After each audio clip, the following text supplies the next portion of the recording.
Hello guys, welcome to the channel. On this video I'll be showing you guys how to scan barcode on Discord. So I open my Discord on my Android phone. It should be the same if you are open on your iPhone, I think. And then how to doing that, you just go to your profile down below, find your profile, and then you can go to the settings on the right upper to find the scan barcode feature. And then as you can see here, as you can see here, there is an option. Hey, wait a second. As you can see, this is the scan QR code feature.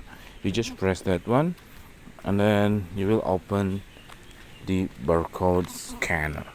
That's it. Very simple tutorial. I hope it's helpful for you. If you should, please subscribe our channel. If you think this content is helpful for you, please click thanks on down below. That's really fuel for our better content. And then thank you for watching, guys. Bye bye.